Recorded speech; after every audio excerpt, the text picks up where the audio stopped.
में जारी बारिशों के दौरान माल रोड पर हुकूमत की डेवलपमेंट प्लान के तहत ऑपरेशन हल साइट पर लैंड एक्विजिशन के बाद पुरानी इमारतें मस्मार की जा रही हैं, जहां लापरवाही के बाद पंजाब आर्ट्स कौंसिल और दीगर मुहल्लिका कारोबारी इमारतों के लिए खतरा पैदा हो गया।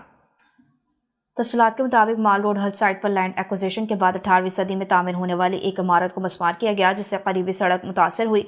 माजी में बिछीका गली और शी फांग होटल के मुकाम पर पार्किंग प्लाजों के मंसूबे शुरू किए गए थे, ताहम वो लैंड स्लाइडिंग के बायस कामयाब ना हो सके। कौमी खजाने का ज़िया अलग से हुआ और छीका गली बाजार भी ख़त्म हुआ। हालिया कार्रवाई में HPL की इमारत को मस्मार करने के बाद इससे मुल्हिका तकरीबन 20 फुट ऊंचाई पर वाक़या सड़क के नीचे से दीवार गिर गई। मुकामी अफराद का कहना है कि अगर इसी तरह इमारतें गिराते रहे तो माल रोड के मुख्तलिफ मुकामात पर ज़मीन की ऊंचाई 70 से 90 फुट तक है, जिससे मरी शहर को मुमकिन खतरात का लाहक होने का खदशा है।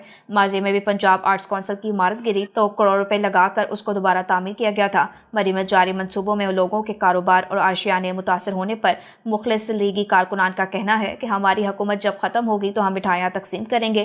कायद नून लीग के इक़दामात और पंजाब हुकूमत के मनसूबों की वजह से लीगी कारकुनान सख्त शर्मिंदा दिखाई देते हैं।